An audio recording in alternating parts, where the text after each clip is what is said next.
السلام علیکم ورحمۃ اللہ وبرکاتہ۔ امید کرتا ہوں تمام ناظرین خیریت سے ہوں گے۔ آج ہم بیان کریں گے کہ اللہ تعالیٰ نے 18 پارے میں کون کون سے احکامات نازل کیے ہیں۔ اس پارے کے 17 رکوع ہیں۔ فرسٹ 6 رکوع جو ہیں اس میں سورۃ مومنون، پھر 9 رکوع میں سورۃ نور اور لاسٹ 2 رکوع میں سورۃ فرقان ہے۔ سورۃ مومنون، اس میں ٹوٹل 118 آیات ہیں اور 10 رکوع ہیں۔ سورۃ مومنون میں ابتدا میں مومنین کی اعلیٰ صفات کا تذکرہ ہے، اس لیے سورۃ کو المومنون کے نام سے موسوم کر دیا گیا ہے۔ اس کے علاوہ اس سورت میں عقائد، اعمال اور انبیاء کرام کی مثالیں ہیں۔ فرسٹ رکوع اور آیت نمبر 1 سے لے کر 22 تک مومنین کی صفات اور تخلیق انسانی بیان کی گئی ہے۔ ایسے مومن کامیابی کے اعلیٰ درجہ پر فائز ہوں گے جو اپنی نمازوں میں خشوع و خضوع کا مظاہرہ کرتے ہیں، بے مقصد باتوں سے گریز کرتے ہیں، زکوٰۃ کی ادائیگی کا اہتمام کرتے ہیں، اپنی شرمگاہوں کی حفاظت کرتے ہیں۔ ایسے لوگ نہ قابل ملامت ہیں اور نہ ہی حد سے تجاوز کرتے ہیں، جو اپنے عہد و پیمان کے محافظ اور امانت دار ہیں، 5 وقتہ نمازوں کے پابند ہیں۔ یہی لوگ جنت الفردوس کے دائمی وارث ہیں۔ اس کے بعد تخلیق انسان کے مختلف مراحل کو ایسے معجزانہ انداز میں بیان کیا ہے کہ تعصب اور ہٹ دھرمی سے پاک ہو کر مطالعہ کیا جائے تو بے اختیار قدرت خداوندی اور حقانیت قرآنی کا اعتراف زبان پر جاری ہو جاتا ہے۔ مٹی کے جوہر سے انسان کی تخلیق کی ابتدا ہوئی، پھر نطفہ پانی کی بوند، پھر علقہ یعنی کہ خون کا لوتھڑا، پھر مضغہ یعنی کہ گوشت کی بوٹی کے مراحل، پھر ہڈیاں اور گوشت بننے کا مرحلہ، پھر اس کے بعد ماں کے پیٹ سے باہر آنے کا کرامتی مرحلہ ظہور پذیر ہوتا ہے۔ انسان جب اس سارے عمل پر نظر دوڑاتا ہے تو اس کی زبان سے بے ساختہ یہ کلمہ جاری ہو جاتا ہے، فَتَبَارَكَ اللَّهُ أَحْسَنُ الْخَالِقِينَ، بڑی برکت والا ہے اللہ جو سب سے بہتر بنانے والا ہے۔ قرآن نے ماں کے پیٹ میں انسانی وجود کے مراحل آج سے کئی 100 سال پہلے اس وقت بیان کیے تھے جب عرب و عجم کے حکماء میں سے کوئی بھی ان مراحل کے بارے میں لب کشائی کی جرات نہیں کر پاتا تھا۔ آج کے جدید سائنس اور میڈیکل تحقیقات بھی ان مراحل کی تصدیق کرتی ہیں۔ پھر دنیا کی عارضی زندگی، پھر موت کے بعد قبر میں دفن ہونے کا مرحلہ، ان تمام مراحل کے بعد قیامت کے دن کے احتساب کے لیے بوسیدہ ہڈیوں اور گوشت کے بکھرے ہوئے ذرات کو جمع کر کے پھر سے زندہ کرنے کا آخری مرحلہ ہے۔ آپ غور تو کریں کہ اس مہارت اور خوبصورتی کے ساتھ انسانی تخلیق کا کارنامہ سر انجام دینے والا کس قدر برکتوں والا ہے۔ اللہ نے 7 آسمان بنائے، پانی برسایا، زمین کے اندر جذب کرنے کی صفت کے پیش نظر اس پانی کے جذب ہو کر غائب ہو جانے کا یقینی امکان تھا، مگر اللہ نے مخصوص فاصلہ پر اس پانی کو جمع فرما کر انسانی ضروریات کے لیے پانی کے اندر روک کر محفوظ کر لیا۔ پھر اس پانی سے باغات، پھول، پھل اور پودے پیدا فرمائے۔ بلندیوں پر پیدا ہونے والا زیتون کا درخت اگایا جس سے چکنائی والا تیل حاصل ہوتا ہے اور کھانے والوں کا لقمہ اس سے تر کیا جاتا ہے۔ جانوروں میں بھی سبق آموز نشانیاں موجود ہیں۔ ان کے پیٹ سے تمہیں دودھ کی شکل میں بہترین مشروب اور دوسرے فوائد بھی عطا کیے جاتے ہیں۔ تمہاری خوراک کی ضروریات ان سے پوری ہوتی ہیں۔ ان جانوروں اور کشتیوں سے تمہاری سواری اور بار برداری کے مسائل بھی حل ہوتے ہیں۔ رکوع نمبر 2، نوح علیہ السلام کا واقعہ۔ یہ آیت نمبر 23 سے 32 تک بیان کیا گیا ہے۔ اس سورت کے دوسرے رکوع میں حضرت نوح علیہ السلام کی نبوت و تبلیغ کا تذکرہ شروع ہو گیا۔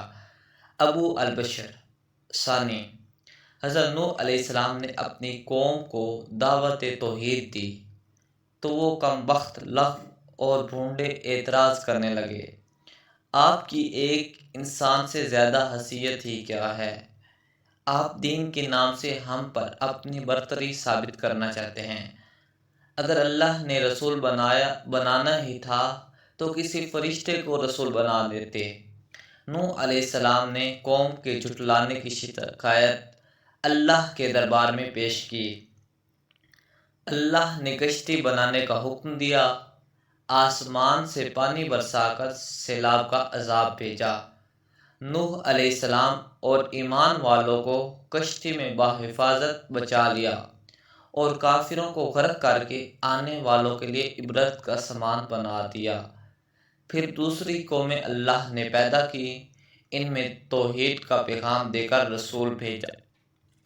نافرمان قوموں پر عذاب۔ یہ رکوع نمبر 3 اور آیت نمبر 33 سے 50 تک ہے۔ قوم میں نبی آئے تو قوم کے سرداروں نے جھٹلایا اور اعتراضات کیے۔ ان پر بھی عبرت ناک عذاب بھیج کر ہلاک کر دیا گیا اور ان کے سبق آموز تذکرے بھی بعد میں آنے والوں کے لیے چھوڑ دیے۔ موسیٰ و ہارون علیہم السلام کو فرعون اور اس کی قوم کی طرف بھیجا۔ اس نے تکبر اور بڑائی کی وجہ سے ان کی بات ماننے سے انکار کیا۔ ہر قسم کے وسائل اور مضبوط حکومتی نظام کے باوجود وہ ہلاک ہو کر رہا۔ عیسیٰ علیہ السلام اور ان کی والدہ مریم کو ہم نے اپنی قدرت کی نشانی کے طور پر بھیجا، انہیں بہترین ٹھکانہ عطا کیا۔ کسب حلال۔ یہ رکوع نمبر 4 اور آیت نمبر 51 سے 77 تک بیان ہے۔ تمام انبیاء و رسول کو پاکیزہ خوراک کے استعمال اور نیک اعمال سر انجام دیتے رہنے کی تلقین کے ساتھ بتایا کہ ہماری نعمتیں استعمال کرنے کے باوجود منکرین اپنی سرکشی اور طغیانی سے باز نہیں آتے، مگر جب ہم عیش و عشرت میں رہ کر گناہ کرنے والوں کی گرفت کرتے ہیں تو پھر یہ ہماری پناہ حاصل کرنے کے لیے دوڑتے ہیں۔ ایسے وقت میں ان کی کوئی مدد نہیں کی جاتی۔ حق کو اگر ان کی خواہشات کا تابع بنا دیا جائے تو کائنات میں فساد برپا ہو جائے۔ قدرت خداوندی کے شواہد اور عظمت الہی۔ یہ رکوع نمبر 5 اور آیت نمبر 78 سے 92 تک بیان کیا گیا۔ پھر قدرت خداوندی اور توحید کے دلائل دیتے ہوئے بتایا کہ اللہ ہی نے آنکھ، کان اور دل عطا فرما کر انسان کو اس سرزمین میں پیدا کیا۔ زندگی اور موت اسی مالک کے قبضہ قدرت میں ہے۔ دن اور رات کو وہی لاتا ہے، مگر یہ لوگ عقل سے کام نہیں لیتے۔ یہ کہتے ہیں کہ مر کر ہم پیوندے زمین اور بوسیدہ ہڈیاں بن جائیں گے، کیا پھر بھی ہمیں دوبارہ پیدا کر لیا جائے گا؟ ایسے وعدے ہمارے آباء و اجداد سے بھی کیے جاتے رہے۔ یہ سب افسانہ تراشیاں ہیں۔ آپ ان سے پوچھیے، آسمان و زمین اور اس پر بسنے والوں کا مالک کون ہے؟ یہ جواب دیں گے کہ اللہ ہی ہے، مگر نصیحت حاصل نہیں کرتے۔ ان سے پوچھیے، ساتویں آسمان اور عرش عظیم کس کا ہے؟ یہ کہیں گے اللہ ہی کا ہے۔ پھر بھی یہ تقوی اختیار نہیں کرتے۔ ان سے کہیے کہ ہر چیز پر کس کی حکمرانی ہے، جو پناہ دے سکتا ہے اور اس کے مقابلے میں کوئی پناہ نہیں دے سکتا۔ یہ کہیں گے کہ اللہ ہی ہے، مگر پھر بھی سحر زدہ افراد کی طرح کہاں بہہ کے چلے جا رہے ہیں۔ اللہ کی کوئی اولاد نہیں ہے، نہ ہی اس کے ساتھ کوئی دوسرا معبود شریک ہے۔ یہ جو دعوے کرتے ہیں اللہ ان سے پاک ہے۔ روز قیامت کے مناظر اور اہم دعا، یہ رکوع نمبر 6 اور آیت نمبر 93 سے 118 میں بیان کیا گیا۔ دین کے داعیوں کے لیے کچھ رہنما اصول بیان کرتے ہوئے فرمایا، تواضع اور انکساری کے ساتھ اللہ سے مانگو کہ اللہ تمہیں ظالموں کا ساتھی نہ بنائے۔ کافروں کے ساتھ بھی خوش گفتاری اور حسن اخلاق کا مظاہرہ کرو، اور شیطانی وسواس سے اللہ کی پناہ مانگتے رہو۔ اس کے بعد قیامت اور اللہ کے دربار میں پیشی کا منظر دکھایا کہ اعمال اور ایمان کی بنیاد پر جن کے نامہ اعمال کا وزن بھاری ہو جائے گا وہ کامیاب ہوں گے، جبکہ ہلکے نامہ اعمال والے ناکام و نامراد ہوں گے۔ انہیں ذلت و رسوائی کا سامنا کرنا پڑے گا۔ قیامت کے دن ایسا محسوس ہوگا کہ دنیا کی زندگی کا ایک آدھ دن سے زیادہ نہیں تھا۔ اللہ نے انسانوں کو بے مقصد اور بیکار پیدا نہیں کیا۔ جو اللہ کے ساتھ معبودان باطل کو شریک کرے گا اس کا سخت محاسبہ ہوگا۔ ایسے کافر بدبخت فلاح نہیں پا سکیں گے۔ آپ اللہ سے اس کی رحمت و مغفرت طلب کرتے رہیں، وہ بہترین رحم کرنے والا ہے۔ رب اغفر وارحم وانت خیر الراحمین۔